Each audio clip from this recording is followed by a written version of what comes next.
Welcome back to Classic Business. It's just gone 6:07 on this Thursday, and it's time to talk about the state of the MBA. And in a world where the cult of the entrepreneur and failure is so celebrated, do we still need a post-grad degree? Grad school, as they call it in the States, is expensive. Do you need that PhD, that M something behind your name? Or should you, after spending a few years in the job market, gaining a bit of experience, with or without a BA or BSc or such graduate qualification, just dive straight into business?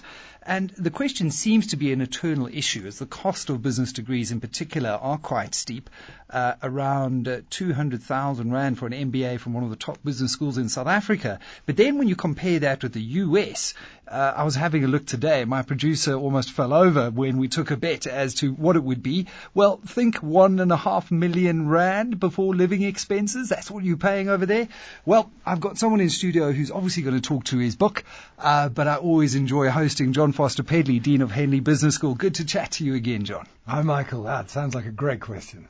So, I mean, I'm aware that there are plenty of really good reasons to get a postgraduate degree. If you want to be a doctor, if you want to be a lawyer or an accountant, but if you want to get into business, what is the value in today's world of an MBA? Well, I think there's 2 or 3 reasons to do an MBA. One is you slap an MBA qualification on your chest, you walk into your room and say, get out of my way, and I'm an MBA. It's like having a corner office rather than being the cornerstone of development. The other reason is because you want to grow your knowledge, and that's an important one, but that talks more to your post-grad qualification.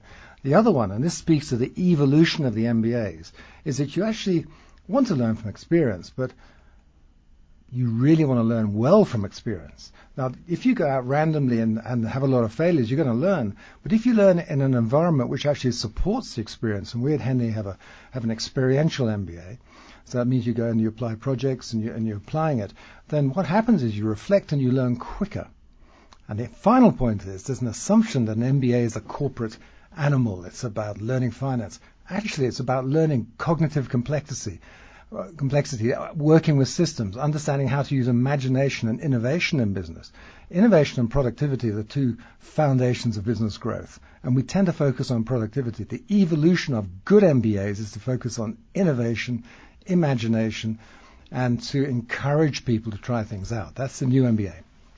Can I not do that sitting at my desk via a MOOC, a massive open online course, and you've got all the world at your fingertips all of a sudden, and if I wanted to go and experience all of those things, it's right there? Absolutely, and there's this big myth which I would like to kill, and you would think I'm shooting myself in the foot, that you have to have an MBA to do well. That's absolutely not so.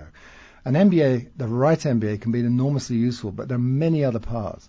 In fact, while you're doing an MBA, you're living your life anyway. I mean, and often people make plans, and we say the John Lennon quote, life is what happens when you're making out a plan. Yeah. And so you're living your life, you're balancing your family and a job, and you're doing an MBA. One of the biggest outcomes of a good MBA is to learn how to manage that complex project with your life and work called an MBA, and then you develop those skills. So there's a lot of work, a lot of reflection about real life, experiential learning. So you can learn it from a MOOC. But frankly, you know as well as I do, I'm sure, that you can read a MOOC and you sit back and say, that was interesting. Yep. But you really need to suffer the consequences of your own experience and failures to truly learn. And the progressive MBAs are starting to integrate learning through work and through experimentation into the overall learning. It's a very interesting point, that the evolution of the way the MBA is being taught as a result of that. I see a lot more focus now on that experiential element, a lot more group interaction and that sort of thing. And, you reminded me of a quote I read of Richard Branson's the other day. He doesn't believe in working and playing. It's all just living to him. And I mean, that's part of the whole experiential analogy. But surely we've got to be asking ourselves some very important questions here. And it sounds rather trite, but to ask ourselves whether or not studying an MBA is the right thing for us. Are we doing it just to go and take a gap from our careers because we're not quite sure where we are? Do we have our heads in the right space? I think very often we don't actually ask those hard searching questions. Well, I'm here as the Dean of a business school. Why?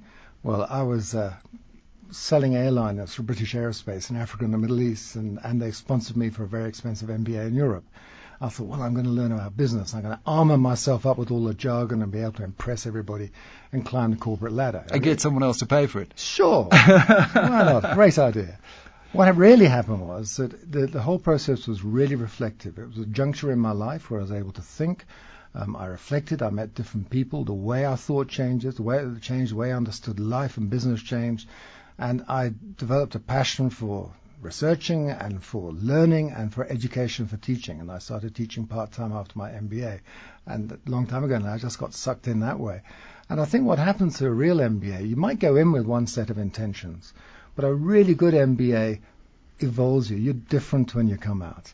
And the one that's part of a community and understands that richness of learning and doesn't trivialize it by talking a few products. You're a rich individual. The program should be equally rich to help you evolve. And so when you ask about what schools you choose, go to a school that you empathize with. Go and spend time there. Do you feel like you're put down or looked down at? Or do you feel like these people really want to build your confidence and make sure you succeed? We hate it when people fail. We can't change the standards. Henley is an internationally accredited business school. Everyone's assessed offshore by the same people as the Chinese and the French.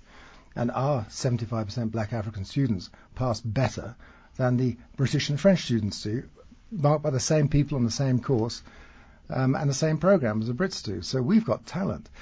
But it's all about what school believes in you. And how you nurture and polish that talent, Sure. I think, is absolutely key. I love that analogy of exiting the room in a different frame of mind as a different person than that when you entered the room, almost that transformative process that you go through. When we look at bang for buck, and I introed the piece with that difference between an MBA cost in South Africa versus that in a hard currency in dollars, I'd say that was the Harvard example that I mentioned. It does seem to me that we get an awful lot of value for money out of the South African MBA. You know what, Michael, I remember when I was working at UCT about 5 or 6 years ago. I was there for 15 years. And the UCT MBA and one of the others were ranked as the best value in the world. You know, and that's so interesting. I think that's true of most South African MBAs. Interesting thing about our MBA, the Henley one, it's the same MBA people do in the UK, taught by the same people, which is about £25,000, I think, there now. But we actually have the same program, the same qualification with the international qualification, taught by the same people, examined by the same people for 200,000 rand, which is half the price. I'm waiting for people to fly from the UK to do it here. Do we have business school tourism yet? I mean, there's an avenue for growth here if you can get DIRCO accredited, I think. Yes, I hadn't thought of that. But I think all the schools in South Africa are really good. And I don't like to enter a competitive framework. And what we need to do is support education, support all the schools. And what we need in South Africa is fantastic education by inspired educators. And we need critical questions like you're posing now. The more the better, actually, because that's going to drive higher standards.